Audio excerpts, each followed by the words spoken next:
बिस्मिल्लाहिर्रहमानिर्रहीम। अस्सलाम वालेकुम। होम्योस्टेसिस के तमाम लेक्चर मुकम्मल हो चुके और उम्मीद है कि वो आपके लिए फ़ायदेमंद भी होंगे। कोशिश मेरी यही रही कि तमाम कंसेप्ट्स को सादा बनाया जाए और आपको तमाम मटेरियल एक ही जगह पर मैं प्रोवाइड कर सकूं ताकि आपको किसी और प्लेटफॉर्म पे ना जाना पड़े। मैं अपनी कोशिश में किस हद तक कामयाब रही हूँ और हम अपने लेक्चर्स को किस तरह मज़ीद बेहतर कर सकेंगे, आपकी तरफ से फीडबैक का और सजेशंस का इंतज़ार रहेगा। तो नेक्स्ट चैप्टर शुरू करते हैं जो कि ह्यूमन यूरिनरी सिस्टम के बारे में है। आज जस्ट एक इंट्रोडक्शन आपको मैं दूंगी और कोशिश फिर वही होगी कि ये इंट्रोडक्शन तमाम MCQs और शॉर्ट जो आज के लेक्चर में से बन सकता है उसके लिए आपका बहुत हेल्पफुल रहे। तो लेट्स स्टार्ट। इससे पहले कि हम यूरिनरी सिस्टम के इंट्रोडक्शन पर बात करें, देख लें एक दफ़ा कि एक्सक्रीशन और मेटाबॉलिक वेस्ट क्या है। तो excretion is the process by which an organism eliminates the metabolic waste. Or what are the metabolic waste? Metabolic waste include nitrogenous waste, extra water and extra salt. Importance urinary system की। Urinary system perform करता है 3 essential role simultaneously. तीनों essential role: nitrogenous waste removal,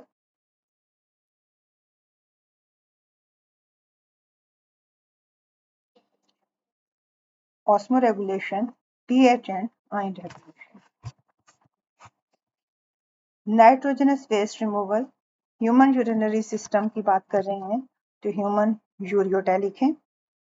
liver के अंदर protein की breakdown से जो nitrogenous waste बनते हैं, फॉर एग्जांपल अमोनिया, वो लीवर के अंदर कन्वर्ट होता है लेस टॉक्सिक यूरिया में। ये यूरिया ब्लड सप्लाई के साथ पहुंचता है किडनीज तक। किडनीज इसको ब्लड से फिल्टर आउट करते हैं और बॉडी से बाहर निकालते हैं। तो नाइट्रोजनस वेस्ट का रिमूवल हमारे यूरिनरी सिस्टम के साथ जुड़ा हुआ है।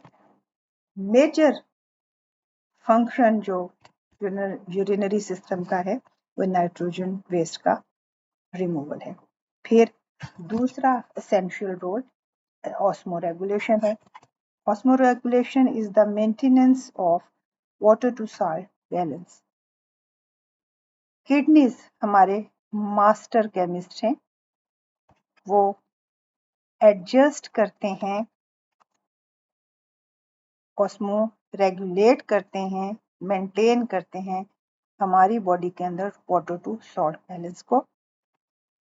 डिसाइड करते हैं कि वाटर कितना रीअब्जॉर्ब होगा ब्लड में और कितना एक्सक्रीट आउट होगा, और इसी तरह इंपॉर्टेंट आयंस भी।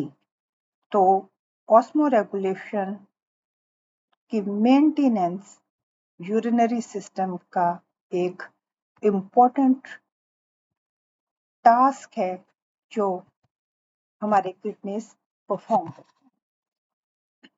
तीसरा है pH and ion regulation. Hydrogen ion concentration blood का pH जो कि तकरीबन 7.4 है, मेंटेन करने के लिए जरूरी है। हाइड्रोजन आयन की कंसंट्रेशन बॉडी में बैलेंस रखने के लिए हमारा urinary system important role play करता है, और इसके साथ साथ जो इम्पोर्टेंट आयंस हैं बॉडी में, सोडियम और पोटेशियम वगैरह, उनकी रेगुलेशन भी यूरिनरी सिस्टम का एसेंशियल फंक्शन है। यूरिनरी सिस्टम के इंट्रोडक्शन की तरफ आते हैं। तो ह्यूमन यूरिनरी सिस्टम कंसिस्ट करता है 2 किडनीज, 2 यूरेटर्स, एक यूरिनरी ब्लैडर और फिर यूरिथ्रा।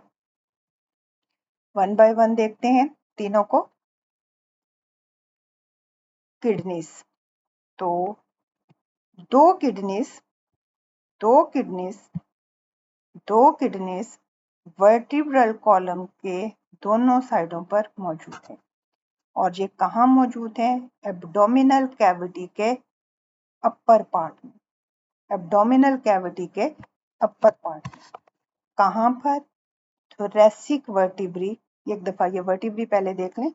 ये सारे सर्वाइकल हैं, फिर ये सारे 12 तक थोरेसिक हैं, 7 सर्वाइकल, और ये फिर आगे आपके पास आ गए थोरेसिक, और फिर आपके पास आ गए अगले लंबर।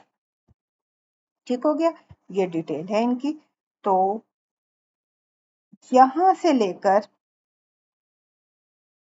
यहां तक 11वें थोरेसिक से लेकर तीसरे लंबर तक, 11वें थोरेसिक से लेकर तीसरे लंबर वर्टिब्री तक किडनीज मौजूद हैं। 11वें थोरेसिक से लेकर तीसरे लंबर तक, 11 थोरेसिक, 12वां थोरेसिक, पहला, दूसरा और तीसरा लंबर, इसके साथ जो है एब्डोमिनल साइड पर किडनीज मौजूद हैं। और अगर हम रिब्स की बात करें तो रिब केज के अंदर ये किडनीज प्रोटेक्टेड है, स्पेशली इनका अपर पार्ट। ठीक है, रिब नंबर 10, 11 और 12 किडनीज को प्रोटेक्ट करती हैं। राइट किडनी थोड़ा नीचे होती है और लेफ्ट किडनी थोड़ा ऊपर होती है। राइट किडनी क्यों थोड़ा नीचे होती है? क्योंकि इस साइड पर यहाँ लिवर मौजूद है। लिवर की मौजूदगी की वजह से राइट किडनी थोड़ा छोटा भी है लेफ्ट किडनी की निस्बत, और थोड़ा नीचे भी है। तो ये इसकी पोजीशन है। इसको एक दफा देख लेते हैं कि kidneys are located high in the abdominal cavity, one on each side of vertebral column. Right side पर राइट किडनी, लेफ्ट साइड पर लेफ्ट किडनी। और 12 थोरेसिक वर्टिब्रा से लेकर थर्ड लंबर वर्टिब्रा तक ये मौजूद हैं। अपर पार्ट किडनी का प्रोटेक्टेड है 11th एंड 12th रिब के साथ, और right kidney specially partially protected है 11वें और 12वें रिब के नीचे, क्योंकि थोड़ा नीचे है लेफ्ट की निस्बत।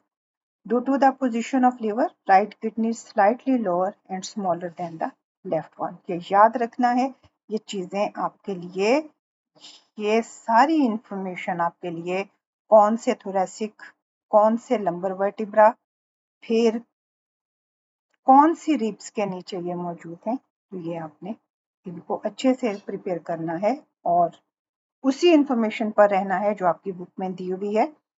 तो एमसीक्यूज आपके लिए बहुत आसान रहेंगे हल करना। फिर हैं यूरेटर्स। किडनी से यूरेटर्स निकलते हैं।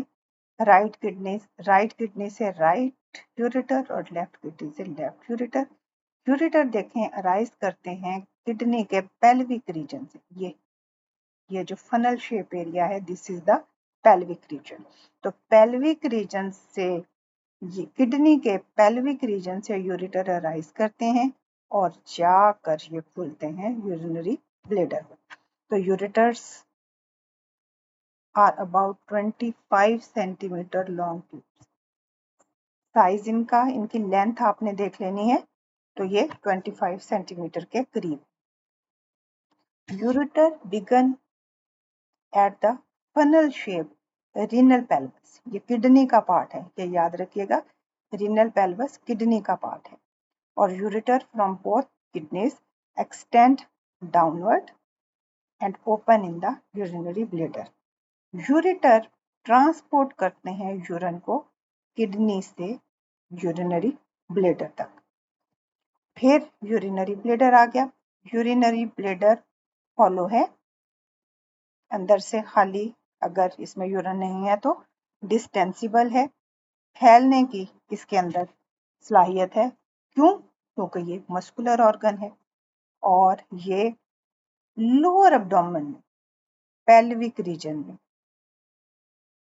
मौजूद होता है और यहाँ पर यूरिन स्टोर होता है।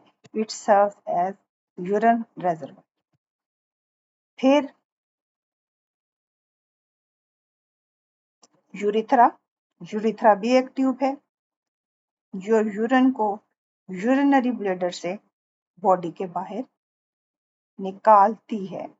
तो ये इंट्रोडक्शन है आपका ह्यूमन यूरिनरी सिस्टम के साथ, और इंशाल्लाह फिर आगे डिटेल भी इनकी नेक्स्ट लेक्चर में देखते हैं।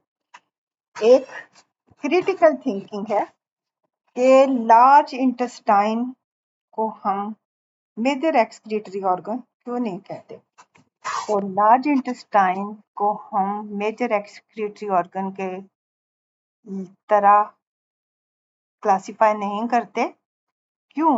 क्योंकि प्राइमरीली ये एलिमिनेट करता है सॉलिड अनडाइजेस्टेड फूड वेस्ट, और ये वेस्ट प्रोडक्ट्स जो हैं ये नाइट्रोजनस वेस्ट नहीं है मेनली, और ना ही ये बॉडी के इंटरनल टिश्यू से अब्जॉर्ब होकर आए।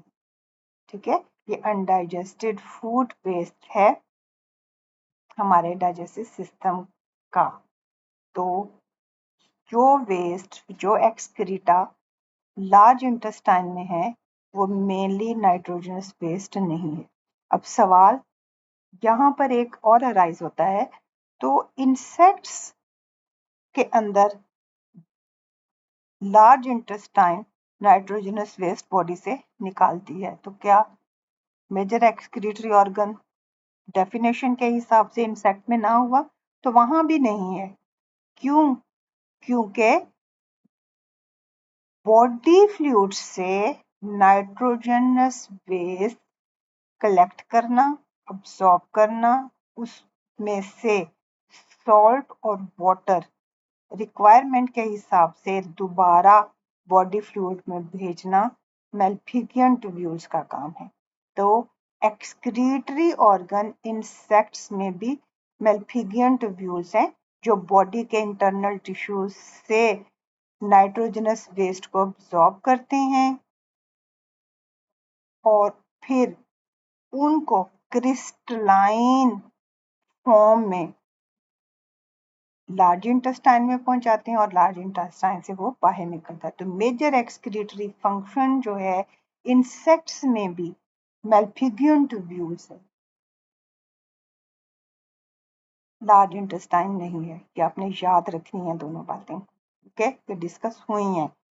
और वही बात आगे आ गई कि चूंकि लार्ज इंटेस्टाइन ना तो फिल्टर करती है ना ही रिमूव करती है मेटाबॉलिक वेस्ट, नाइट्रोजनस नेचर जिनकी होगी, और इसलिए जो है वो हम लार्ज इंटेस्टाइन को मेजर एक्सक्रीटरी ऑर्गन नहीं क्लासिफाई करेंगे। ठीक है, तो large intestine is not classified as major excretory organ. It primarily eliminates solid and digested food waste. These waste products are not nitrogenous waste mainly and not actually absorbed into the body's internal tissue, or it is not an organ involved in filtering and removing metabolic waste products produced by the cellular activities from the bloodstream. आज के लिए इतना ही। इंशाल्लाह अगला lecture हम kidneys पर और kidneys के स्ट्रक्चर और फंक्शन पर देखेंगे। आज का लेक्चर इंशाल्लाह आपके लिए हेल्पफुल रहेगा। चैनल को सब्सक्राइब कीजिएगा, वीडियो को लाइक और शेयर कीजिएगा, और प्लीज़ कमेंट भी कीजिएगा। Thank you. अल्लाह हाफिज़।